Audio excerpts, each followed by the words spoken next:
창세기 45장 1절입니다.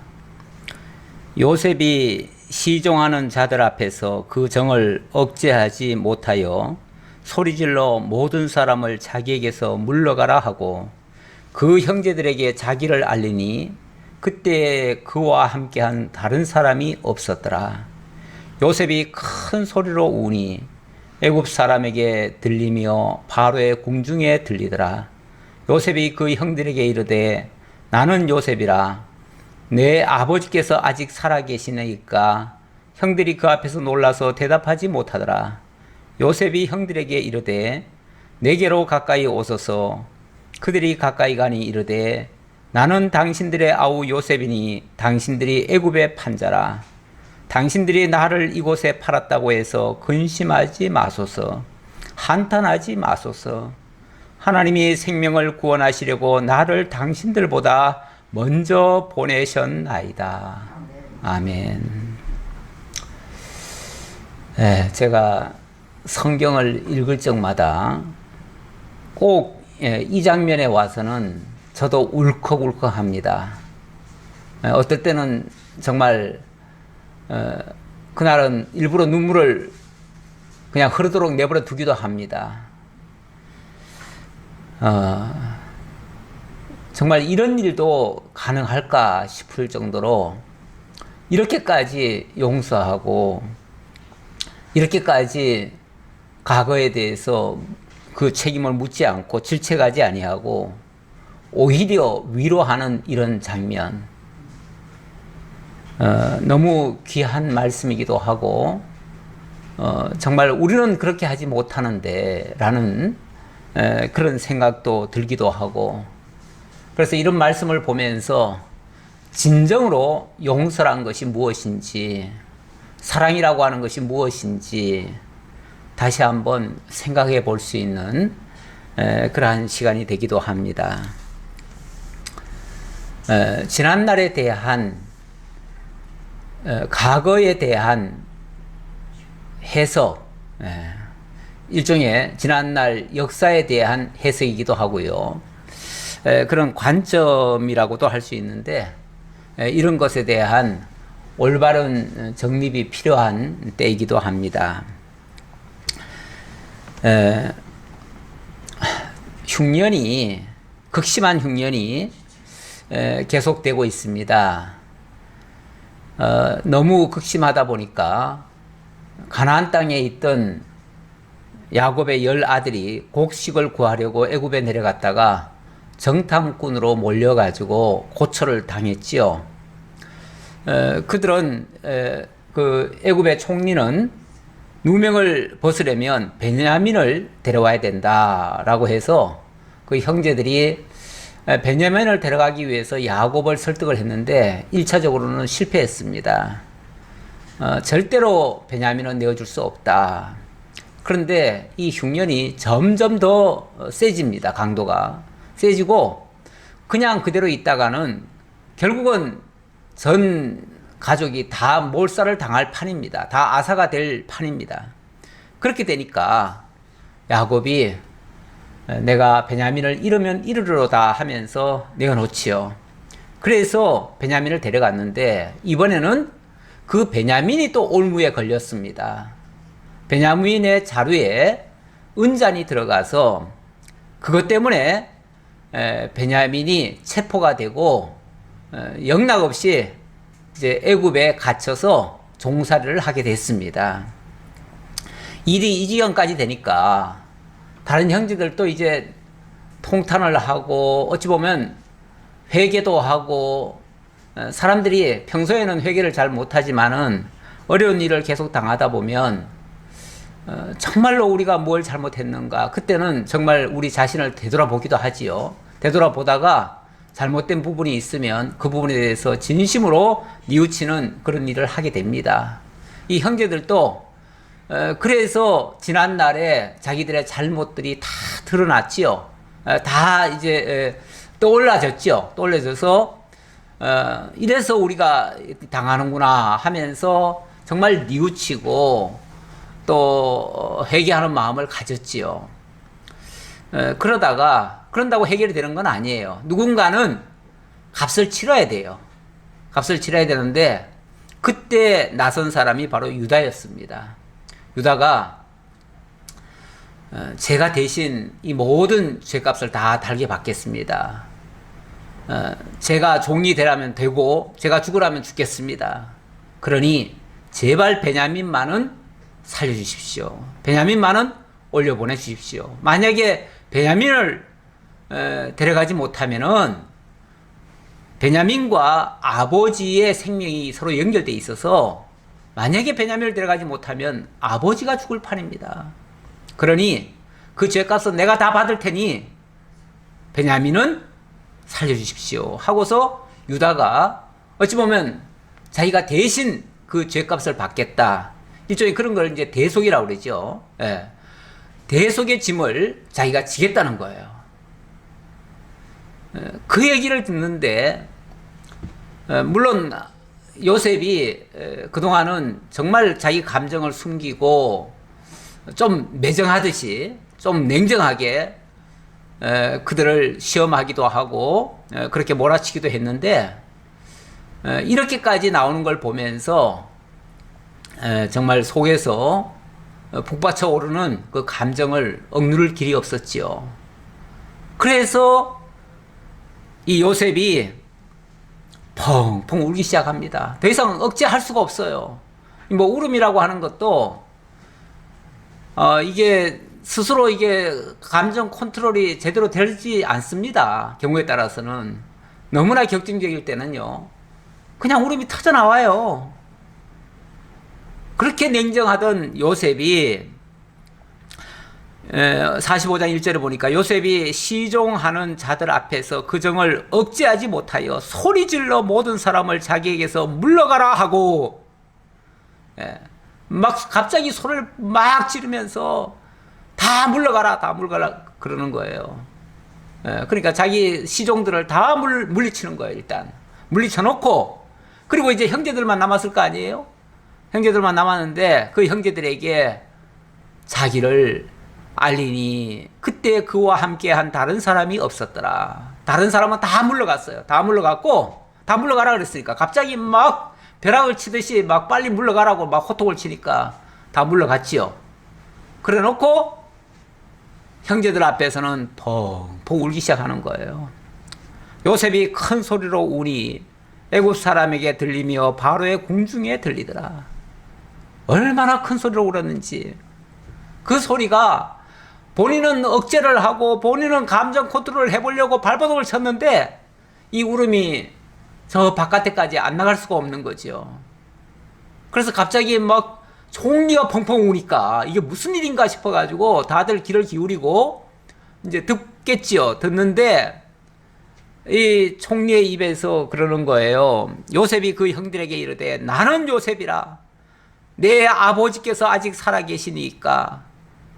형들이 그 앞에서 놀라서 대답하지 못하더라.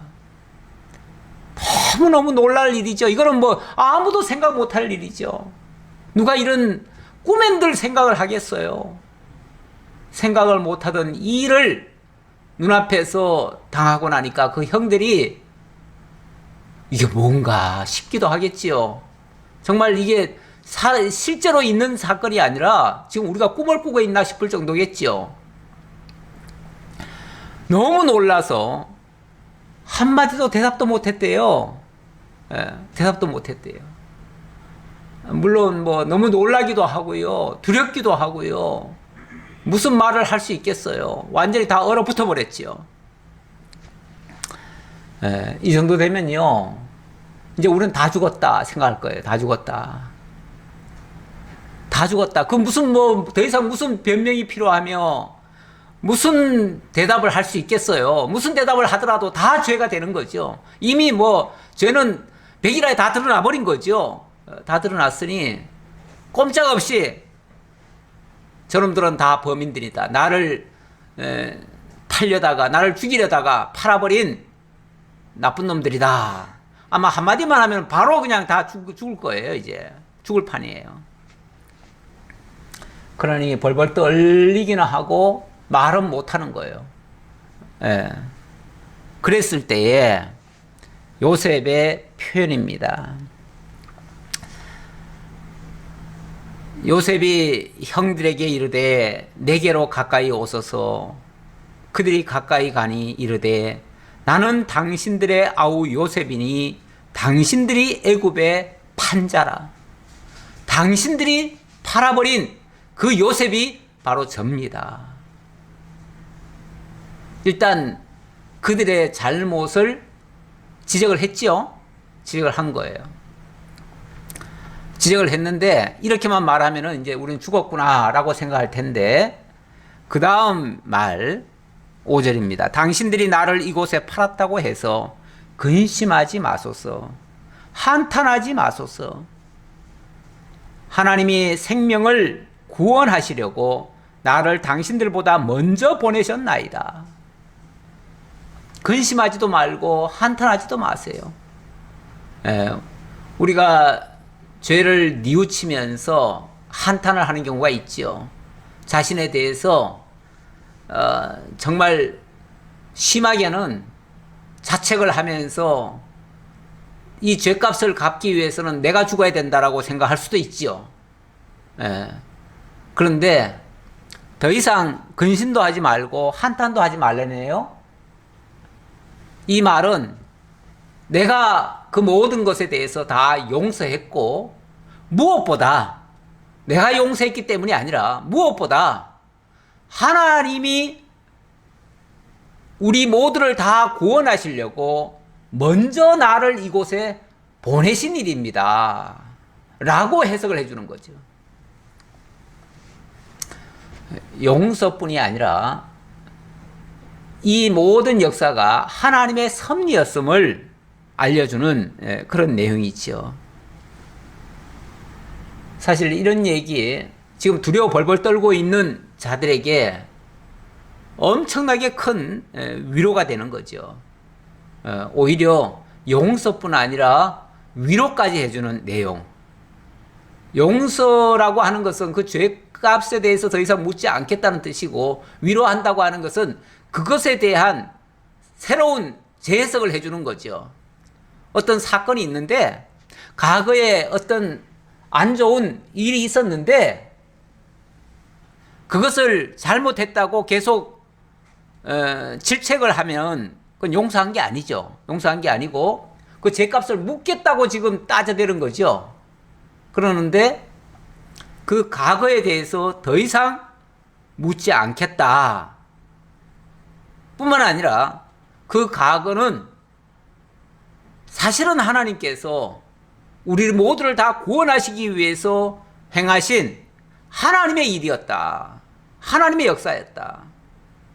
그러므로 과거에 안 좋았던 분명히 악한 일들이었지만 그 악한 일들이 오히려 하나님이 우리를 구원하시기 위한 은혜의 섭리였다.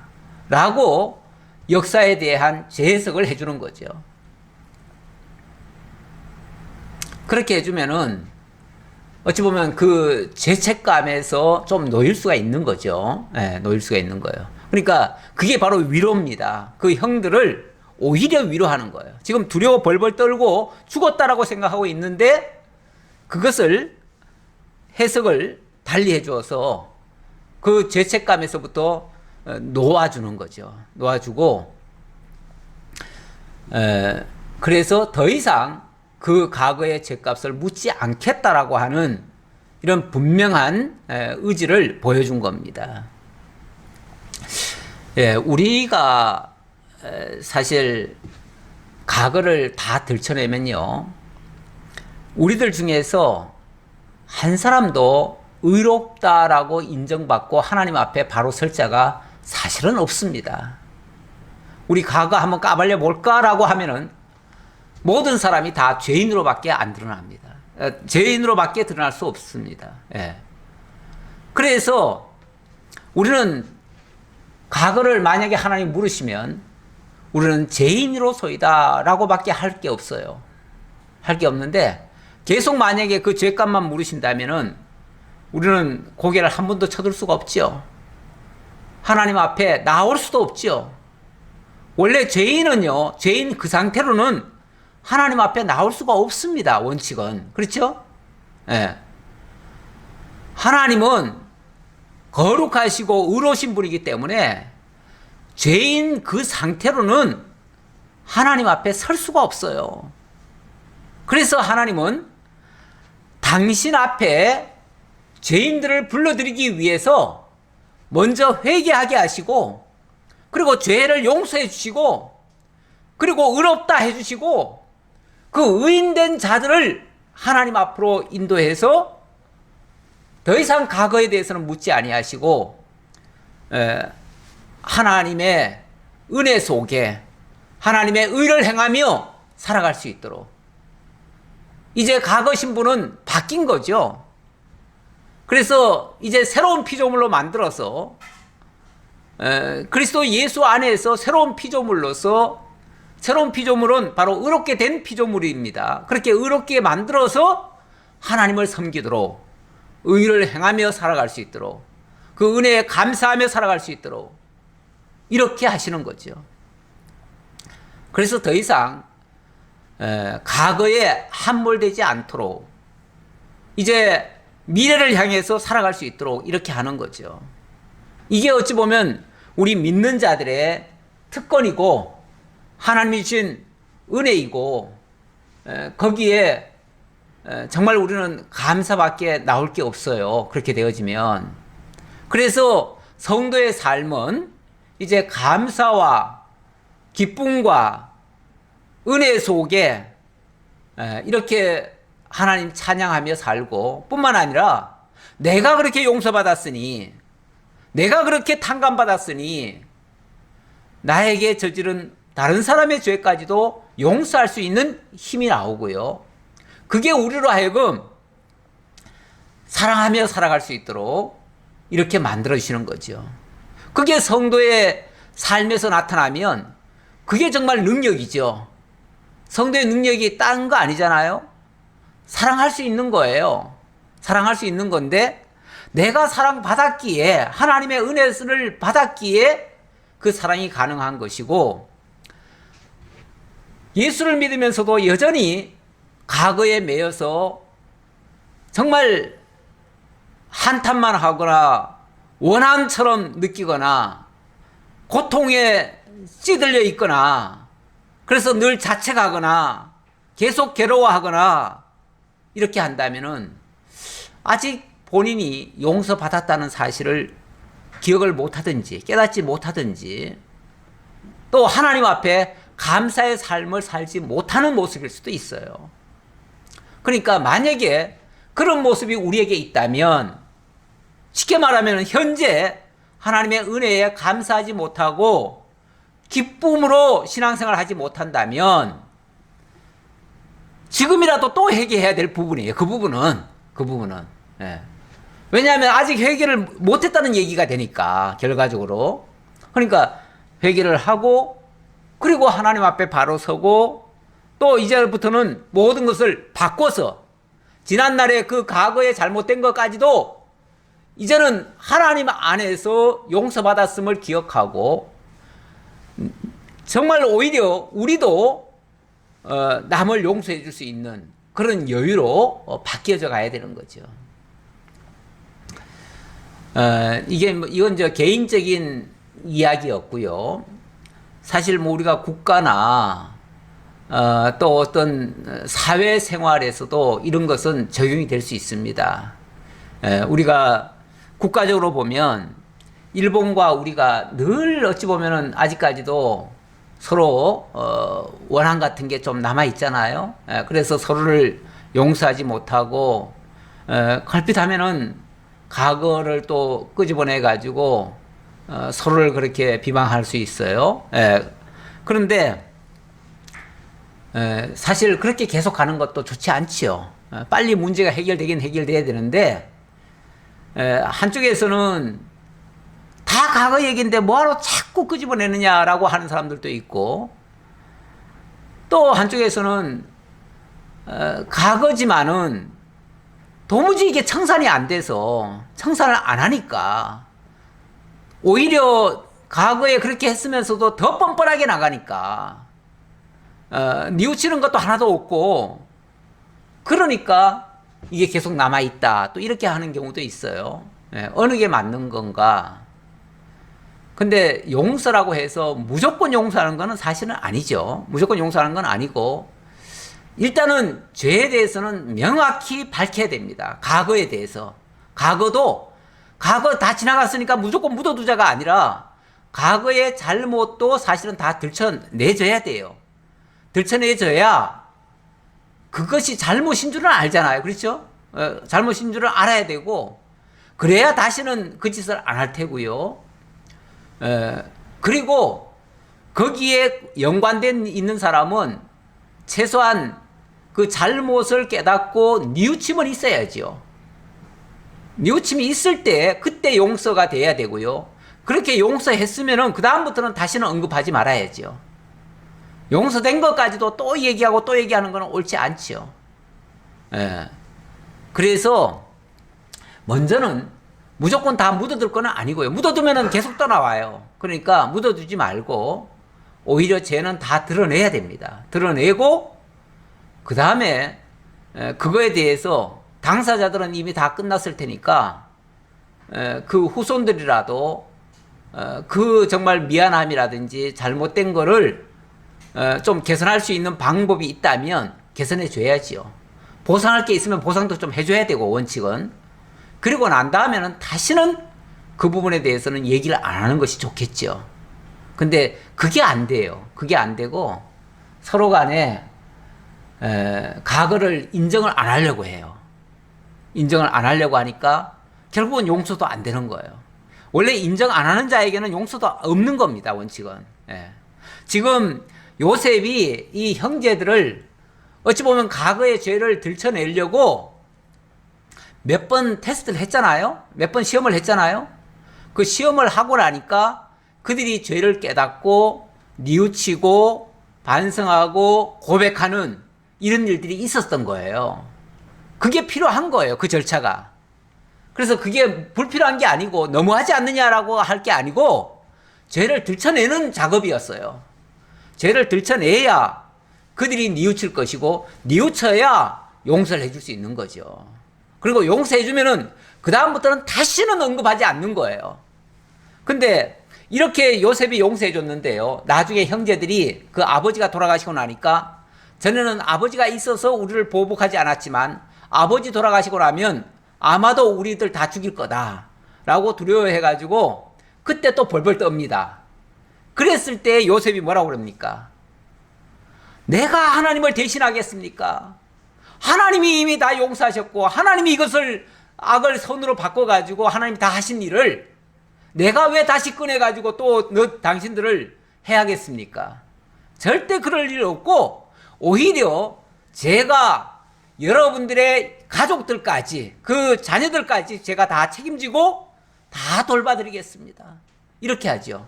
이렇게 해요. 진정한 사랑이죠. 그 진정한 사랑은 원래 과거에 대해서 더 이상 묻지 않는 거예요. 묻지 않는 건데 다만 그러기 전에 먼저 전제는 있다라는 거 참고로 보시고요. 자, 그 다음 다시 또 계속 갑니다. 6절입니다. 이 땅에 2년 동안 흉년이 들었으나 아직 5년은 밭갈이도 못하고 추수도 못할지라 하나님이 큰 구원으로 당신들의 생명을 보존하고 당신들의 후손을 세상에 두시려고 나를 당신들보다 먼저 보내셨나니 그런즉 나를 이리로 보낸 이는 당신들이 아니요 하나님이시라. 나를 이곳으로 보내신 이는 당신들이 아니고 하나님이십니다. 왜요? 하나님이 왜 보내셨습니까? 라고 하는 설명을 하기 위해서 지금 이제 겨우 흉년 2년 차입니다. 2년 차인데 앞으로도 5년은 밭갈이도 못할 겁니다. 이 밭갈이라는 게 쉽게 말하면 농사 짓기 위해서 먼저 땅을 고르는 그런 작업인데 이게 비가 안 오거나 이러면요 그것조차도 못합니다. 심어봤자 소용도 없고요 심을 수도 없습니다. 그러니 앞으로 5년 동안은 밭갈이도 못하고 밭갈이 못하니까 당연히 추수도 없지요. 아무것도 거둘 일이 없습니다. 앞으로 5년간은. 그렇게 되면 모두가 다 죽을 수밖에 없습니다. 그런데 하나님께서 우리들을 죽지 않게 하시려고 저를 먼저 보내신 겁니다. 당신들이 보낸 게 아니고 하나님이 물론 당신들을 통해서 나를 보내신 겁니다. 보내셨으니까 이제 하나님의 그 은혜를 생각합시다. 이제 이런 뜻이겠죠. 그러면서 하나님이 나를 바로에게 아버지로 삼으시고 그 온 집의 주로 삼으시며 애굽 온 땅의 통치자로 삼으셨나이다. 와, 이 말씀도 정말 대단한 말씀이에요. 가만히 새겨보시면은요, 하나님이 나를 바로에게 아버지로 삼으셨다. 요셉이 바로에게 아버지가 되었다, 이런 뜻이에요. 그 말은 뭐죠? 지난번에 바로가 무슨 얘기를 했습니까? 왕위는 내가 너보다 좀 높지만은 실질적으로 이 나라를 통치하는 것은 네가 다 다스려라. 이름만 내가 왕이지 실제로는 네가 통치자다. 그래서 내 반지까지 다 줬잖아요. 네가 실질적인 왕이다, 그 말이죠. 네가 실질적인 왕이고, 그러니 이 애굽 전역의 아버지는 바로 요셉이다, 그 얘기죠. 요셉이 곧 왕이 됐다, 그 얘기예요. 그러니까 이름은, 공식적인 이름은, 직함은 바로가 왕인 건 맞지만, 그러나 실질적인 통치자는 바로 요셉이다, 그 말이죠. 요셉이다. 하나님이 요셉을 이렇게까지 높여놓은 이유는 바로 이 온 땅을 다 통치해서 이 온 땅을 다 살리고 온 애굽뿐 아니라 가나안 땅에 있는 야곱의 자손들까지, 바로 우리 언약 자손들까지 다 살리기 위해서 이렇게 하신 겁니다. 그 얘기 하려고 이 말까지 하는 거죠. 그러면서 아울러 우리는 뭘까지 깨달을 수 있냐면, 그렇게 낮고 천한 자리까지 내려가고 종살이가 되고 감옥까지 가고 정말 죽음에까지 처해졌던 그 요셉이 이제 애굽의 총리가 될 뿐만 아니라 결국은 왕노릇을 하게 된 거죠. 왕노릇을. 이게 바로 장차 이스라엘 백성들에게 미움을 받아서 팔리고 또 죽음에 처해졌던 예수님이 결국은 다시 부활하셔서 만왕의 왕, 만주의 주가 되실 것을 가르쳐주는 하나의 예표적인 사건이 된 거죠. 바로 그렇게 높이신 것을 하나님이 그렇게 하시기 위해서 나로 하여금 팔리게도 하고 미움받게도 하고 이런 우여곡절을 겪게 하신 것이다 라고 설명한 겁니다. 그리고 기왕 얘기가 나왔으니까요, 좀 더 곁들이면 아까 유다 같은 경우가 어찌 보면 그 형제들을 대신해서 자기가 그 죄값을 다 받겠다, 대속의 그 짐을 진 거 아니겠어요?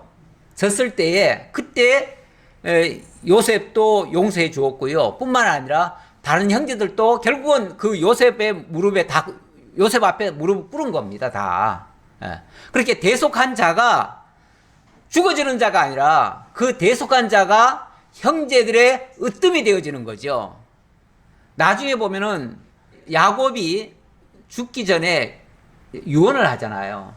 유언을 할 때 보면 이 유다에 대해서 굉장히 높여서 이야기를 합니다. 그러면서 모든 형제들의 주가 되고 모든 형제들이 유다 앞에 절하리로다, 이렇게 나옵니다. 그리고 이 유다는 결국은 거기서 이제 왕이 올 것이고 나중에 실로가 오시기까지 이렇게 얘기하는데, 그 실로는 장차 메시아를 얘기하는 거고요.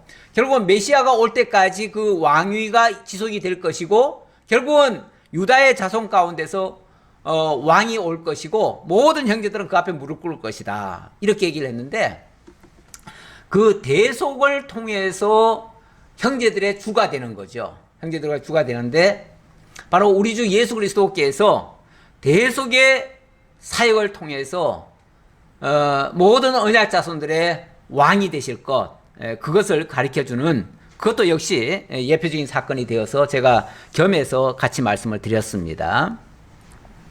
자, 그 다음 9절, 당신들은 속히 아버지께로 올라가서 아뢰기를, 아버지의 아들 요셉의 말에 하나님이 나를 애굽 전국의 주로 세우셨으니 지체 말고 내게로 내려오사 아버지의 아들들과 아버지의 손자들과 아버지의 양과 소와 모든 소유가 고센 땅에 머물며 나와 가깝게 하소서.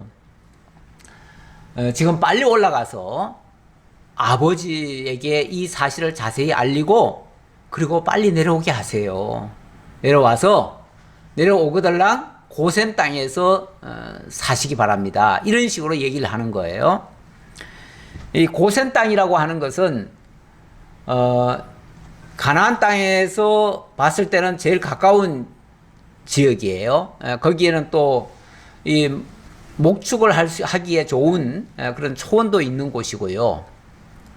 그래서 이 이스라엘 사람들에게는 가장 좋은 장소이기도 하고, 나중에 이스라엘 민족이 다시 출애굽해서 가나안 땅으로 올 때에 굉장히 좋은 조건의 장소가 되겠습니다. 그래서 그 장소를 와서 살으라고 하는 그런 내용이 되겠습니다. 자, 그러면서 흉년이 아직 5해가 있으니 내가 거기서 아버지를 복양하리이다. 아버지와 아버지의 가족과 아버지께 속한 모든 사람에게 부족함이 없도록 하겠나이다 하더라고 전하소서. 이렇게 제가 말하더라고 그대로 전해 주십시오. 라고 얘기하는 거죠. 당신들의 눈과 내 아우 베냐민의 눈이 보는 바 당신들에게 이 말을 하는 것은 내 입이라. 분명히 제가 하는 말입니다. 그 말이죠. 왜냐하면 이게 지금 꿈인지 생신지, 이게 지금 아마 형제들은 이게 지금 이게 아주 혼미할 거야 아마. 이런 얘기들을 들으니까 이게 실제 있는 사건이라고 믿어지질 않지요. 그러니까 이거 분명한 사실이고 분명한 이 요셉의 말이고, 그래서 제 입에서 나오는 말 틀림없습니다 하면서 다시 한번 현실을 직시하라고 알려주는 말이 되겠지요. 당신들은 내가 애굽에서 누리는 영화와 당신들이 본 모든 것을 내 아버지께 아뢰고 속히 모시고 내려오소서 하며, 빨리 모시고 내려오라고 2번이나 거듭해서 얘기하네요. 계속해서 반복적으로 아마 얘기할 거예요. 자, 그래 놓고 자기 아우 베냐민의 목을 안고 우니 베냐민도 요셉의 목을 안고 우니라. 요셉이 그 형들과 입맞추며 안고 우니 형들이 그제서야 요셉과 말하니라. 자, 이렇게 어찌 보면 요셉이 계속 얘기를 하는데도 형들은 다 어안이 벙벙해가지고 말을 못해요. 다 말을 못할 정도예요. 다 입이 그냥 붙어버렸어요. 천장이 다 붙어버렸어요. 그런데 요셉이 무슨 얘기까지 하냐면, 베냐민의 목을 안고 울었대죠. 뿐만 아니라 또 형들과 입 맞추며 안고 울었대요. 만약에 그냥 앞에서 용서만 해주고 그냥 보내기만 하면요, 아마 그 형들이 나중에 돌아올까요? 아마 안 돌아올 확률도 높아요. 그렇죠? 다시 갔다가는 죽을지도 모른다. 이렇게 생각해가지고, 왜냐하면 워낙 두려우니까. 그래서 요셉이 진정으로 용서해 주었다는 것을, 그걸 계속해서 강조하는 거죠. 강조하면서 그걸 확인시키려고 목을 안고 우는, 입 맞추고 우는 이런 모습까지 보여주는 거죠. 어찌 보면 의심하는 형제들을 안돈시키고 위로하고 뭔가 믿게 하는 그런 일이죠. 그런 작업이죠. 가끔 보면은 그 동물들 이 구조할 때 보면은 어디 구석에 처박혀 가지고 어디에 걸려 가지고 나오지를 못합니다. 나오지를 못하는데 어떻게 해서든지 꺼내야 살리거든요. 그런데 이제 동물 애호가들은 그걸 살려주려고, 구조가들은 살려주려고 뭐 별걸 다 주는데, 그놈들은 의심을 하죠. 의심을 하고 끝까지 안 믿으려고 하죠. 그럼 결국은 이제 제대로 이렇게 끌어내가지고, 순순히 끌어내가지고는 어떻게 치료할 방법이 없어요. 그러니까 마지막에는 어쩔 수 없이 마취총을 쏴가지고 결국은 이제 끌어내가지고 수술해가지고 그리고 이제 살려주는 경우도 있어요. 이 믿지를 못하는 거죠. 아무리 용서를 해준다고 해서 그게 쉽게 믿어지는가? 쉽게 믿어지질 않아요. 죄인일수록 더 믿어지기가 힘들어요. 쉽지 않아요. 왜냐하면 자기네들 같으면 용서 못 해주거든요. 그러니까 자기네들 입장으로 보면은 그렇게 용서해 준다는 게 믿어지질 않지요. 그래서 요셉은 오히려 용서해 주면서도 그들을 거듭거듭 믿게 하려고 이렇게까지 하는 거다. 자, 그렇게 보시면 되겠고요. 자, 그 다음 16절. 요셉의 형들이 왔다는 소문이 바로의 궁에 들림에 바로와 그의 신하들이 기뻐하고, 바로는 요셉에게 이르되 내 형들에게 명령하기를 너희는 이렇게 하여 너희 양식을 싣고 가서 가나안 땅에 이르거든 너희 아버지와 너희 가족을 이끌고 내게로 오라. 내가 너희에게 애굽의 좋은 땅을 주리니 너희가 나라에 기름진 것을 먹으리라. 자, 요셉이 이렇게 펑펑 울면서 형제들을 설득하고 여러 가지 지금 작업을 했잖아요. 그 작업하는 것을 보면서 그 얘기가 이제 바로의 그 왕궁에까지 전해진 거예요. 전해지니까 바로 왕이 봤을 때는 너무나 기쁜 소식이죠. 어쨌든 자기 민족을 살린 정말 충신인데, 충신 요셉이 사실은 이렇게 아버지도 있고 형제들도 있고 또 그들이 이렇게 왔다라는 얘기를 듣고는 그렇다면 그 아버지도 빨리 내려오게 해야 된다라는 생각을 한 거죠. 이건 뭐 진심이죠. 왜냐하면 정말 중요한 사람, 귀한 사람은요 붙들어 놓고 싶잖아요. 안 그러면은 막말로 나중에 이제 저는 이제 고향으로 가겠습니다 하고 가버릴 수도 있잖아요. 그러니까 다시 오게 하려면 차라리 그 가족들을 다 데려오는 게 낫죠. 바로의 입장에서 봤을 때 그렇다는 거죠. 그러니까 그 가족들까지 다 데려오라고 아예 그렇게 하는 거죠. 그리고 또 실질적으로 흉년이 앞으로도 5년간이나 남았다는데 그렇게 살기는 힘들죠. 거기서 계속 이런 식으로 양식 사다가 어떻게 날아가면서 살겠어요. 그러니 아예 이번 기회에 내려와라. 우리가 책임지고 다 먹여주겠다. 그러는 거죠. 자, 그러면서 이제 명령을 받았으니 이렇게 하라. 너희는 애굽 땅에서 수레를 가져다가 너희 자녀와 아내를 태우고 너희 아버지를 모셔오라. 또 너희의 기구를 아끼지 말라. 온 애굽 땅에 좋은 것이 너희 것임이니라. 자, 그러면서 올 때는 어찌 보면 초라하게 왔을 거 아니겠어요? 예를 들어서 낙타 하나씩 타고 거기에 이제 실을 것만 준비해 가지고 왔을 텐데 낙타 외에는 없죠. 뭐 없는데 갈 때는 아예 여기에 수레까지 가져가라. 수레까지 가져가서 풍성하게 싣고 가고, 그리고 풍성하게 거기 가족들 다 태우고 나중에 와라.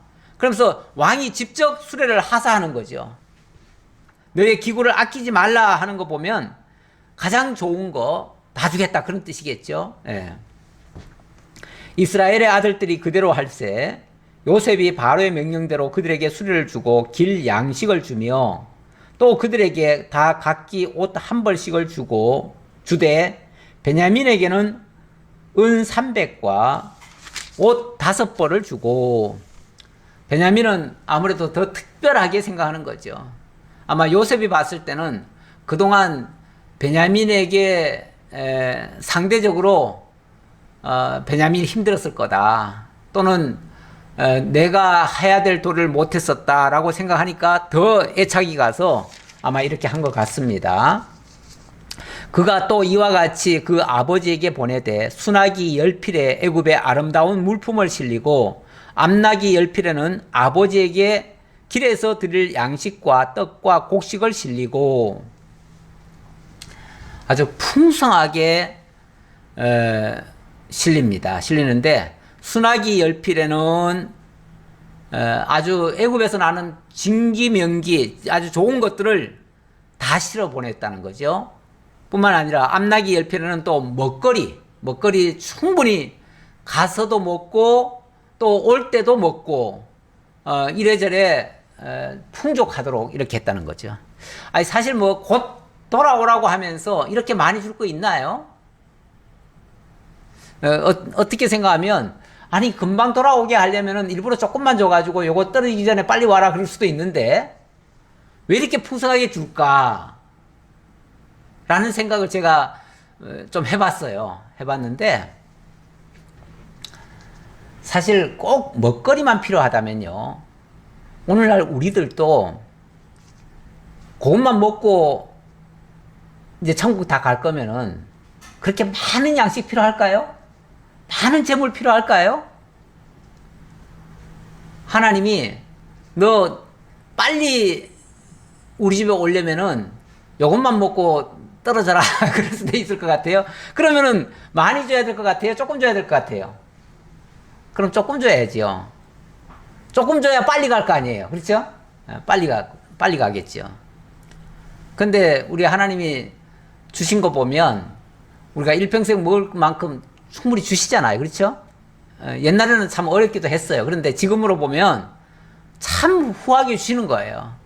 지금 풍성하게 주시는 거예요. 제가 어렸을 때만 해도요, 하루 밖에 나가서 하루 종일 일해가지고 쌀 요만한 푸대 하나, 구공탄 2개, 도해지서 사는 사람들이 그렇게 했어요. 하루 노동해가지고 쌀하고 연탄하고 사들고 오면 그게 땡이에요. 기껏 해봤자 며칠밖에 못 먹어요. 하루에서 며칠만 먹어도 괜찮아요. 그래도 그때는 그것이 그냥 감사하다고 여겼어요. 근데 요즘은요, 하루만 일하면은, 예를 들어서 돈 10만 원 받는다고 칩시다. 하루 일당이 돈 10만 원이라고 치면은, 하루 일당만 벌면요, 몇 달치 양식을 살 수가 있어요. 그렇죠? 예. 그만큼 풍성합니다. 뭐하러 이렇게 많이 줄까요? 금방 데려가실 거면. 그거는요, 나한테 계속 천년만년 여기서 먹고 살으라는 게 아니라 그걸로 사랑하라는 것 같아요. 그렇지 않겠어요? 그걸로 좀 베풀라고요. 가나안 땅에 가가지고 그 이웃 사람들한테도 좀 베풀라고. 그리고 이제 거기서 떠날 거 아니에요. 떠날 때 그냥 알뜰살뜰 다 걷어가지고 오지 말고 거기 사람들한테 좀 베풀라고 그런 것 같아요. 사실 이 땅에서 이 제세기간 동안 하나님이 우리가 먹고 마시고 그걸로 족한 줄 알아야 되는데 그 이상 주시는 것은 사랑하라고 주신 것 같아요. 네. 저는 그거 외에는 답을 얻을 수 없다고 봐요. 사랑하라는 거예요. 네. 하나님 섬기는 데도 쓰고 형제들 사랑하는 데도 쓰고 이웃 사랑하는 데도 쓰고 이렇게 좀 쓰라고. 그렇게 해서 하나님이 풍성하게 주신 것 같아요. 그런데 이건 내 거야 이렇게 생각하면은 내가 어떻게 해서 번 건데 이렇게 생각하면 못 쓰죠. 못 쓰고 그냥 꽁꽁 묶어놨다가 나중에 정말 하나님이 부르시는 날에는 어디 쓸 줄도 모르고 그냥 엉뚱한 사람이 가져가다 쓰기도 하죠. 그건 사실은 낭비죠. 쓸데없는 일을 한 거죠. 우리 하나님께서 그렇게 베풀게 하시려고 풍성하게 주신 것이다. 저는 그렇게 보여집니다. 자, 그러면서 또 당부합니다. 무슨 당부를 하냐면 이에 형들을 돌려보내며 그들에게 이르되 당신들은 길에서 다투지 말라 하였더라. 왜 이 말까지 할까요? 틀림없이 가다가 형제들이 곱게 갈 것 같지는 않아요. 예, 가다가 그때 네가 그랬지 않느냐, 네가 그랬지 않느냐, 그럴 거 아니겠어요? 예, 보나 마나. 예. 그때 나는 그래도 살려주고 싶었는데 네가 그때 팔아먹자고 하지 않았느냐, 네가 죽이자고 하지 않았느냐, 뭐 이런 소리 하면은, 그러면 또 너는 안 그랬냐, 그리고 또 똑같이 또 맞짱을 뜨죠. 그렇게 되다 보면은요, 이 말씨름이 결국은 싸움이 되고요, 형제들의 다툼이 되고요, 서로 원수가 되고 이렇게 되는 겁니다.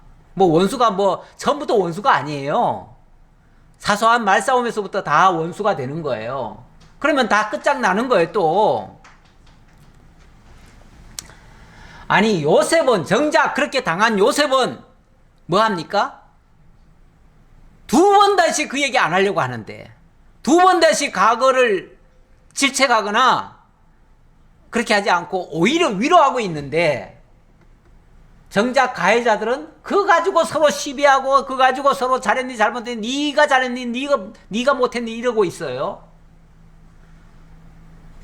이 세상에서도 마찬가지예요. 맨날 정치인들이 뭐 여당 야당 나눠가지고 맨날 네가 잘못했다고 서로 싸우는데, 제3자가 보면요 다 똑같아요. 다 똑같이 잘못했지, 뭘 누구는 잘했고 누구는 못했어요. 다 잘못했지. 정작 용서해 주려면은 국민들은 용서하려고 그래요.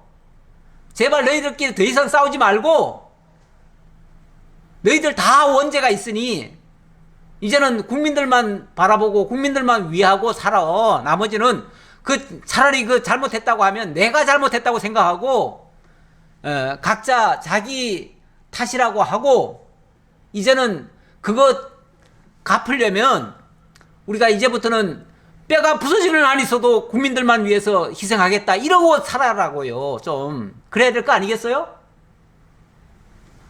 아, 왜 남의 탓만 자꾸 하고 있어? 그럼 자기는 그런 일 없었나? 다 똑같지. 과거 얘기하면요 다 똑같아요. 하나도 더 의로운 사람은 없어요. 의인 없나요? 하나도 없어요. 그런데 그 과거 죄값을 갚는 방식은 뭐냐면, 그 남은 힘 가지고요, 이제는 좀 어려운 사람 위해서 좀 돌보고 베풀고 희생하고 그렇게 하면 그게 보석이 좀 될 것 같아요. 이제 제발 그랬으면 좋겠어요. 더 이상은. 예. 이 요셉도 그 형들을 보내면서 그러는 거예요. 제발 좀 다투지 말라고, 제발 좀 싸우지 말라고, 이제 당신들끼리 싸우지 말라고. 예. 정작 우리의 정적들은 따로 있어요. 악한 사단의 권세가 우리의 정적들이에요. 그렇죠? 형제들은 적이 아니에요. 우리 믿음의 형제들은 적이 아니에요. 서로 사랑해야 될 대상이지 서로 과거를 따져가면서 질책할 대상들이 아니에요. 과거가 있더라도 그거는 다 덮어줘야 될 부분이에요. 왜? 나도 그러니까. 나도 그랬으니까. 자, 그러면서 제발 다투지 말라고 당부하고, 그랬더니 이제 그들이 애굽에서 올라와 가나안 땅으로 들어가서 아버지 야곱에게 이르러 알리어 이르되, 요셉이 지금까지 살아있어 애굽 땅 총리가 되었더이다. 야곱이 그들의 말을 믿지 못하여 어리둥절하더니, 그렇죠. 그 소리를 듣는데 그게 무슨 말이야? 그게 말이 돼? 믿어지지 않지요. 믿을 수 없지요. 우리는요, 우리 자기 이성적으로 믿어지지 않으면 안 믿으려고 해요. 그렇죠? 그러면서 내 눈으로 보기 전에는 내가 안 믿겠다 그러지요. 근데 내 눈으로 보여주지요. 또 27절 그들이 또 요셉이 자기들에게 부탁한 모든 말로 그에게 말하며, 그들의 아버지 야곱은 요셉이 자기를 태우려고 보낸 수레를 보고서야 기운이 소생한지라. 수레를 보고서야. 그러니까 이게 수레가 보통 수레가 아니잖아요. 왕이 내린 왕수레잖아요. 왕수레. 예, 왕의 수레잖아요. 그 왕의 수레를 보면서 아, 진짠가 보다. 아, 그런 왕의 수레를 어디서 끌고 오겠어요? 어디서 훔쳐오겠어요? 어쩌겠어요? 예, 그걸 보고는 부인할 수가 없는 거죠. 우리도 하나님의 말씀이 정말 진리임을 확인한 후에는요, 믿지 말라고 해도 안 믿을 수가 없어요. 그렇죠? 그래서 우리가 믿고 지금 정말 누가 죽인다고 해도 예수 믿잖아요. 예. 옛날에는 조금만 불이익이 있어도요, 예수 안 믿으려고 했어요. 근데 지금은요, 죽이려 해도 믿어요. 왜? 확신이 생겼으니까. 더 이상 의심할 수가 없으니까. 이스라엘이 이르되 조카도다. 내 아들 요셉이 지금까지 살아있으니 내가 죽기 전에 가서 그를 보리라 하니라. 이게 사실이라면, 이게 이제 믿어지니까, 믿어지면요, 지체할 게 없는 거예요. 그렇죠? 지체할 필요가 없는 거죠. 믿어지니까. 믿어지기 전까지는요, 지난번에 베냐민 내놓으라고 했을 때 믿어지지 않으니까 1년 동안을 버틴 거 아니에요? 네. 우리도 안 믿으면요, 10년도 버텨요. 그런데 믿어지면요, 한순간에 그냥 모든 것을 다 내려놓고 믿기 시작합니다. 제대로 믿지요. 예. 그래서, 야곱이 지체할 거 없다. 조카도다. 내 아들 요셉이 지금까지 살아있으니 더 이상 지체할 게 뭐 있느냐. 빨리 내려가자.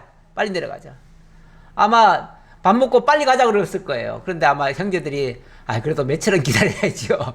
아마 그래서 정리하고 내려갔을 거예요. 예. 기도하겠습니다. 아버지 하나님 감사합니다. 오늘도 하나님의 살아계심을 다시 한번 확인하고 그 하나님의 살아계신 역사를 깨달은 요셉과 그의 형제들, 그리고 야곱의 태도가 어떻게 바뀌는지, 어떻게 새로운 피조물로 거듭나는지 오늘도 말씀을 통해서 다시 한번 확인했습니다. 아버지 하나님, 우리들 시각으로, 우리들의 의지로는 도저히 믿을 수 없는 사건들이 너무나 많이 일어납니다.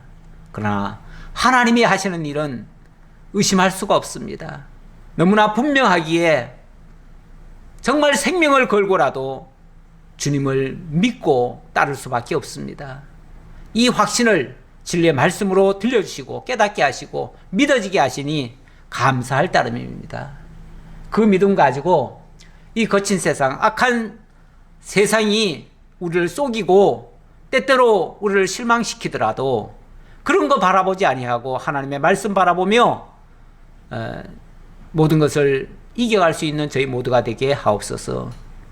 함께 이 자리에 참가하지 못하지만 그러나 함께 비대면으로 예배하며 또 하나님 앞에 감사하며 하나님께 영광 돌리며 하나님의 은혜 속에 살기를 원하는 모든 성도들에게 하나님께서 함께 해 주옵소서. 그리하여 이 코로나도 이 더위도 넉넉히 이겨내고 또 앞으로의 어떤 고난도 다 이겨내고 정말 하나님께 영광 돌리며 살아가는 저희 모두가 되기를 간절히 바라옵고 우리 주 예수 그리스도의 이름으로 기도하옵나이다. 아멘.